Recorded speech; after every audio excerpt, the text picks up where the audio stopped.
The views, thoughts, and opinions expressed in this episode are that of the guest and host and do not necessarily reflect the values of sponsors or other associated organizations.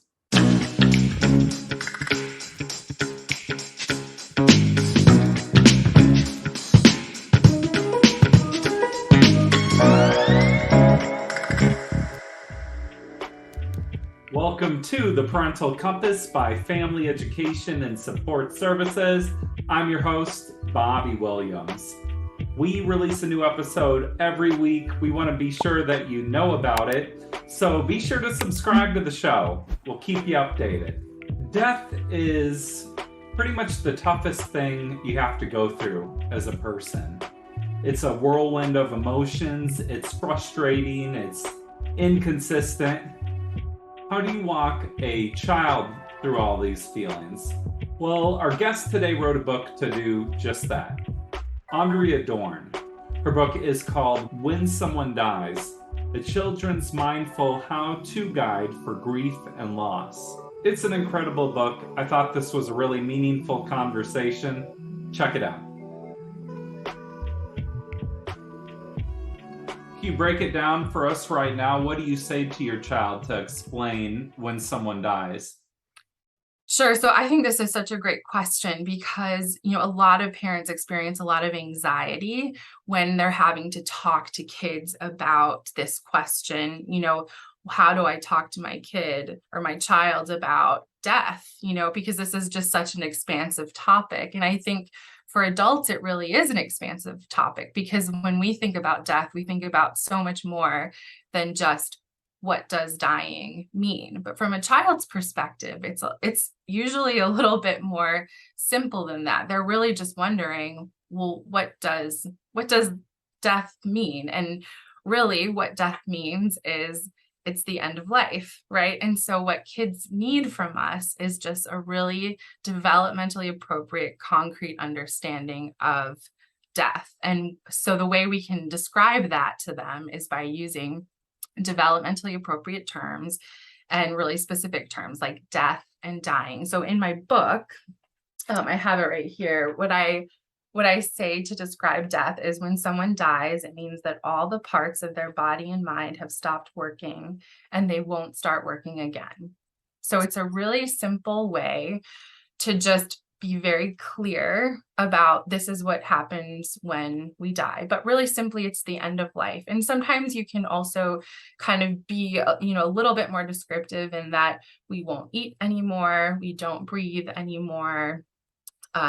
We don't walk or talk anymore, but it is really important to be pretty clear about the finality part. And depending on your child's age, they'll understand that finality part a little bit differently. Kids before the age of 8 don't really have a good understanding developmentally of the end or of this idea of finality. But as your child passes that age of 8, they start to have a better grasp on the idea of finality. So it can be a question that really produces a lot of anxiety for parents, but it's one that you can just address very concretely. And a lot of kids will hear that answer and they'll kind of say, okay, and then they'll sort of go back to playing with their Legos. They'll kind of, that's just kind of the amount of information that they can take in, and then they'll kind of maybe come back later and ask more.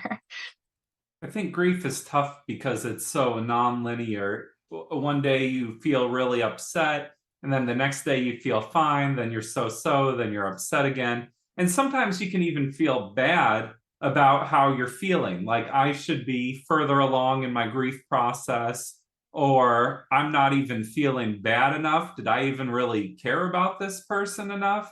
And, as an adult, that's hard, but how can you explain to your kids that all this wide range of feelings they have are okay? And again, I love how you're saying this, like this wide range of emotions, because originally, when we first started kind of looking at grief feelings, Elizabeth Kubler-Ross, for example, came out with like the 5 stages of grief and loss. A lot of people are familiar with those. And so we kind of were looking at grief in this very sort of compact way. So like we've got these 5 stages, and then we work through these 5 stages. And kind of what we're transitioning into now is this idea that there is no right way to grieve. Grief is very expansive. It can last for a long period of time. There's a lot of emotions that go with it. It looks very different for everyone. But especially for kids, it can look very different because kids are experiencing grief based on their developmental age, but then also based on their relational proximity to the person who died. And then on top of that, kids grieve multiple times throughout their life. They can grieve the same person multiple times throughout their life. So as they age, they may have to re-grieve the person who has died, especially if it was someone that was close to them. So is that just because they're understanding it different or their brains developed? yep, as their brain develops or as they reach different life milestones, they start to recognize the loss in different ways. And so we can have grief kind of come back to us in different ways during those times. Mm. Yeah, I have a friend that died about a year ago this time, and it's kind of like, oh, just thinking about him a lot, you know? Sometimes it's like the year anniversary or like the holidays trigger something or all those type of things. Another thing this makes me think of is as a parent, you're probably going through grief too. And so, how can you, I guess, take care of yourself and be supportive? Because that's tough. It's really tough. It's probably one of the toughest things. And a lot of times what I think of here is, you have to kind of put on your own oxygen mask before you can help others, right? It's one of those things where it has to be a priority. And so sometimes I think parents especially can feel really guilty about taking care of themselves first. So it's about making the intentional space, being willing to reach out for help from others when you are maybe needing time or space. But I think it's also about being willing to share your grief with your kids. I think that can also be very healing for both your child and for you. And I think when you do that, it's important to kind of still maintain and reassure your child that they're emotionally safe. So when I say that, what I mean is you're not maybe being overly emotional when you're with your child. But I do think it's really important and almost necessary to share some of those grief feelings with your child so that they know that it's normal to experience those as well. So like it's okay to maybe cry a little, but save that intense wailing for the bedroom or something. Yeah. And then it's also, it's really normal and important for you to have those intense wailing times. That's part of the self-care, because those are your grief feelings, and you want to make sure that you allow yourself time to express those things.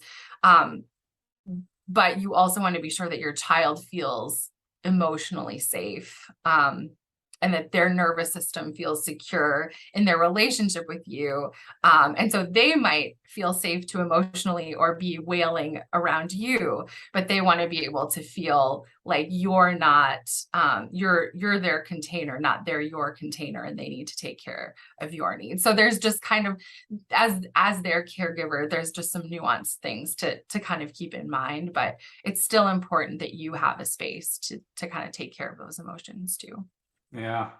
I think society and just life is tough in a way, in that when someone dies, it'd be nice if the whole world could just stop and you could like have your time to grieve. But there's also like, you got to work your job, you got to do this, like everything just takes constant maintenance. And so sometimes there's this temptation to like kind of push it away, or like, I just got so much going on, I just got to power through and maintain. And then also, there could be nervous feelings about bringing the topic of the person who died up around your kids, because you might be worried you're making them feel worse by talking about it. Yeah, I think that's really common for parents. They don't want, I think parents really, especially millennial parents, don't want to make their kids feel any kind of pain. So we do our best to protect our kids, and we do our best to avoid any kind of painful feelings because we love our kids so much, and we want to see them be happy. And a lot of us were sort of taught to avoid those feelings ourselves. So a lot of parents that I work with are really, in essence, learning how to grieve alongside their kids. But when we do that, when we avoid talking about the person who died, we're really doing them kind of a disservice, because what we're teaching them is that it's not okay to talk about the person that died.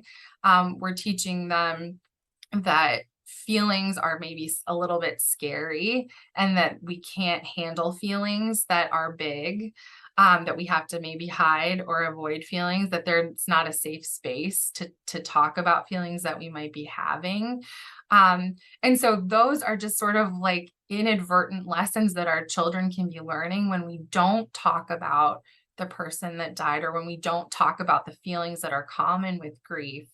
And again, it can be very, parents can have the best intentions when they're doing that, and it can come from a really loving place, but it can also just be really negatively impactful on your child. And so it's important to try to push through some of that, and be willing to talk about the person who died, and kind of maintain a connection even to that person.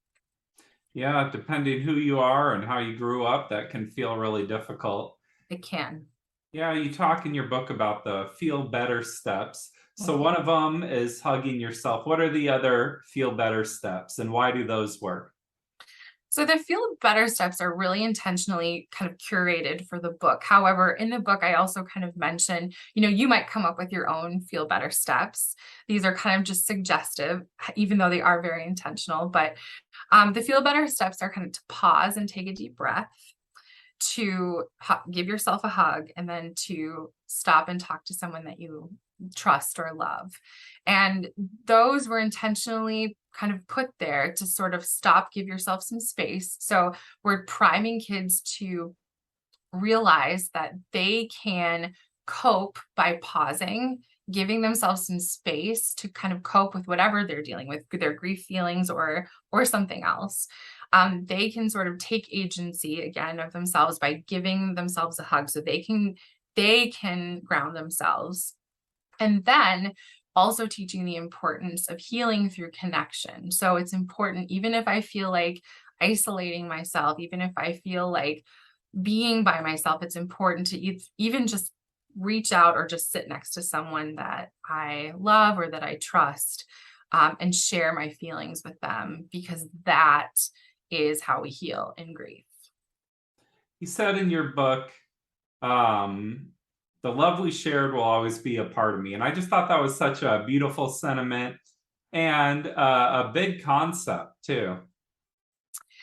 Yes. Well, that there's really a lot to that paragraph, because the the whole book is created so that it can really be applied to a lot of different grief situations, because some kids who experience grief and loss have a really complex relationship to the person who died. It might not be a person that they cared about, but it might be still a significant person in their life. This may be more of a traumatic loss for them. But for some kids, and for the majority of kids who are experiencing a close loss, it is somebody that they love. And we can have these people that we care about live on through our memories, and live on in our selves.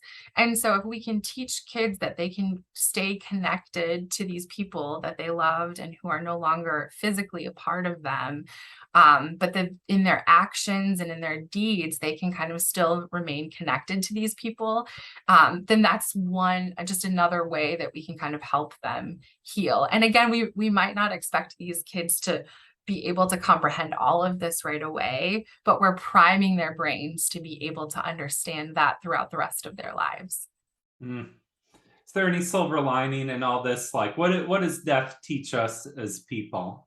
Ugh, yes. I think death is just one of the most difficult things that we have to experience as humans. And I think if I were to poll the entire world and ask if they wanted to opt out of grief, everyone would probably say, yes, me, I would like to opt out of grief and loss. But since we can't do that, I think one of the most powerful things that we can really learn from grief is that grief can teach us to connect. It can teach us to connect to ourselves, to others, to our faith, to our strength. And I think it can do that in a way that we cannot access through any other way. We can't access that through any other path except for this kind of transformative, difficult event in our lives, which is grief. I think grief teaches us that we can go through hard things and we can be okay. Like we can get out on the other end and we can be okay. And I think we can empower ourselves with that message, and we can empower our kids with that message too. Right on. In your book, you have mindfulness meditations and you put them to music. And I wanted to see if you'd be down to perform a little bit of one of your meditations. Yes. So music, as you know, is a really wonderful way to help kids learn and remember things. So I have put all of my mindfulness meditations to music as a way to kind of help kids learn the steps. And I'm going to do my best to sing this, but I would love to share this. So when I sing this with kids, especially kids in grief, something that I do is I'll sing it all the way through, but sometimes I'll just sing the steps with them. Kind of, if you're familiar with Daniel Tiger, they have little short songs that they sing with kids often. And so sometimes I'll just stick with the steps, and that can be a good way to just, again, prime the brain to remember to do the steps. So, but here we go.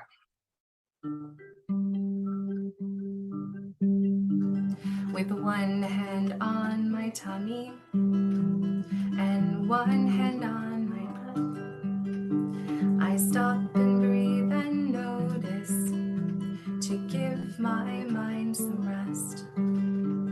When someone dies, it's hard. Life changes day to day. I'm learning things can change and that I can be okay. Grief feelings can be tricky for me and others too. And when I feel upset, here's what I can do. First I stop and breathe, then I give myself a hug. Next I sit or talk out loud with someone who I love. I hear the birds that sing, and I see the sun that shines. I'm grateful I was in your life, and you were part of mine. And you were part of mine. And you were part of mine.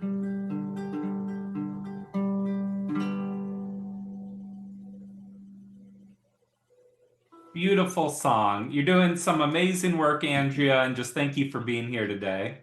Thank you so much. And, if it's okay for me to share, I have this song on my YouTube channel, and there's a lot of other songs that I have on there as well, but there's a lot of resources that I share on Instagram and on my website. Drop your social media and website for us. Sure. So my website is www.andreadorn.com. My Instagram is at Mindful Steps Series, and my YouTube is also just Mindful Steps Series, and then Facebook, you can find me at Mindful Steps. So hopefully you will reach out. I love to connect with people, and happy to answer any questions. Well, thank you again.